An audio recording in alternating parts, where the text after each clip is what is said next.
16. Samantanetra.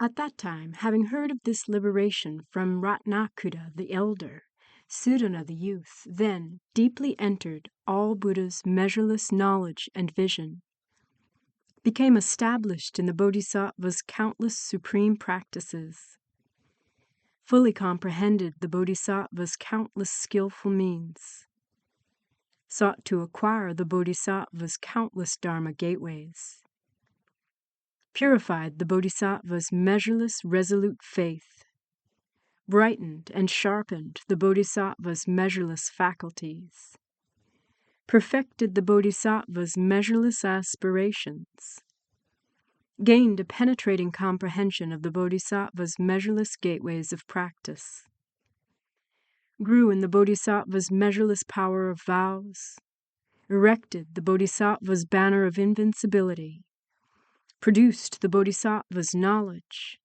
and illuminated the Bodhisattva's Dharma. He then gradually traveled onward until he reached the country of Vetramulaka, in which he searched for the location of that city. Even though he endured hardships in this, he did not fear weariness or suffering, but rather only remained intent on right mindfulness of the good spiritual guide's teachings, while yearning to always be able to draw near to, serve, and make offerings to them. He urged on all of his faculties to abandon the many kinds of negligence. After that, he was then able to gain sight of the city of Samantanetra, which was surrounded all around by 100,000 villages.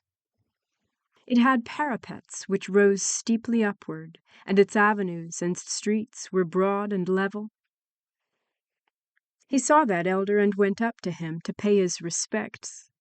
He then bowed down in reverence before him, stood with palms pressed together, and addressed him, saying, "O Arya, I am one who has already resolved to attain Anuttara Samyak Sambodhi. Still, I do not yet know how the Bodhisattva should train in the Bodhisattva practices, or how he should cultivate the Bodhisattva path." The elder then spoke to him, saying, "It is good indeed, son of good family, that you have already been able to resolve to attain Anuttara Samyak Sambodhi. Son of good family, I recognize all the sicknesses that afflict beings, including those caused by wind, bile, phlegm, or fever, and those caused by possession by demonic ghosts, or poisoning, and so forth, including all of the injuries due to fire or water. By various means, I can cure all illnesses such as these. Son of good family, all beings of the 10 directions who fall ill come to me, and I treat them and cure them. I then have them bathed in perfumed waters and dressed in fragrant flower garlands, fine clothes, superior robes, and many different kinds of adornments, after which I see to their being provided with food and drink as well as wealth and jewels, so that they are all completely satisfied and do not want for anything. After that, I then teach the Dharma for each of them in accordance with what is fitting. For those beset by an abundance of sensual lust, I teach them the contemplation of the unlovely. For those beset by an abundance of hatred, I teach them the kindness and compassion contemplations. For those beset by an abundance of delusion, I teach them to distinguish the many different characteristics of dharmas. And for those coursing in an equal measure of all these afflictions, I reveal to them especially superior dharma gateways. Furthermore, for yet others, wishing to enable them to resolve to attain Bodhi, I praise the meritorious qualities of all Buddhas. Wishing to enable them to develop the greatly compassionate mind, I reveal the measureless bitter torments of the realms of samsara. Wishing to enable them to increase in their meritorious qualities, I praise the cultivation and accumulation of measureless merit and wisdom. Wishing to enable them to make the great vows, I praise the training of all beings. Wishing to enable them to cultivate the practices of Samantabhadra, I speak about the Bodhisattva's cultivation of the web of practices in all kshetras and throughout all kalpas. Wishing to enable them to possess the Buddha's major marks and secondary signs, I proclaim the praises of Dana Paramita. Wishing to enable them to acquire the Buddha's pure body that is able to travel everywhere to all places, I proclaim the praises of Shila Paramita.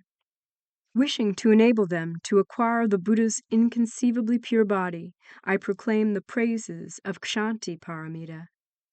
Wishing to enable them to acquire the Tathagata's invincible body, I proclaim the praises of the Vigor Paramita. Wishing to enable them to acquire the incomparably pure body, I proclaim the praises of the Jhana Paramita.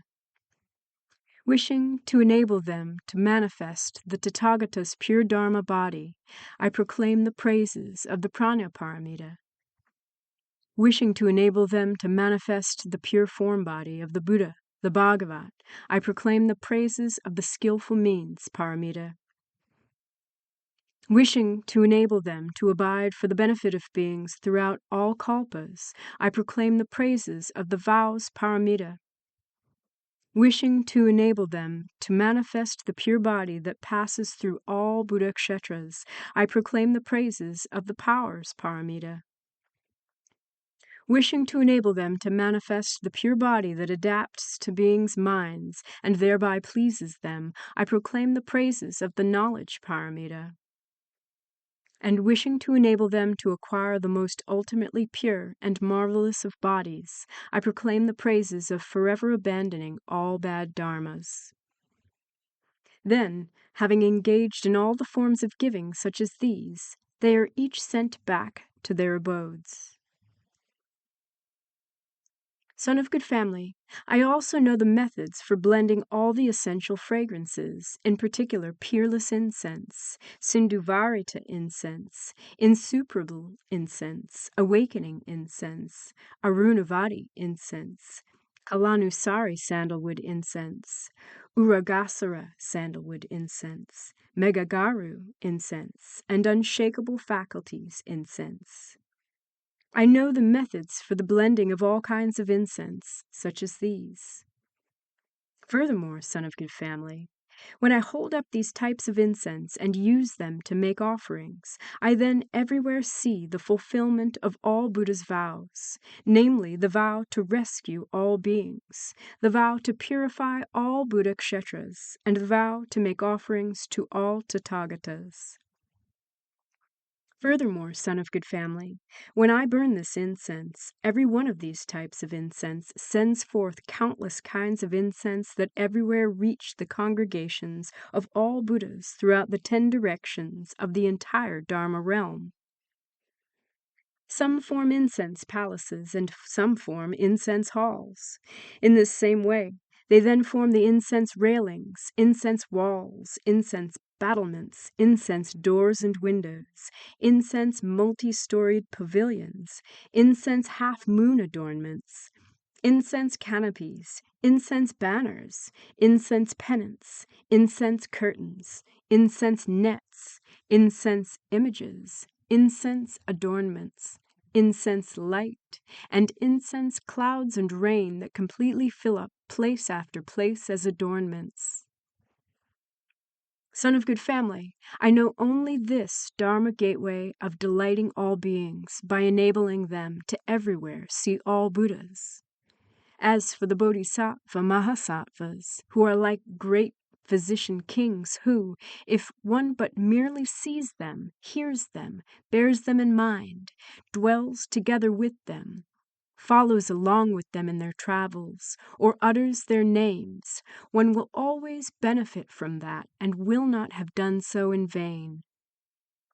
And who, if any being merely briefly encounters them, he will certainly be enabled to have all his afflictions melt away, will enter the Buddha's Dharma, will leave behind his entire accumulation of sufferings, will forever put to rest all fear of samsara, will arrive at the fearless place of all knowledge, will entirely crush all the great mountains of aging and death, and will come to securely abide in the bliss of uniform quiescence.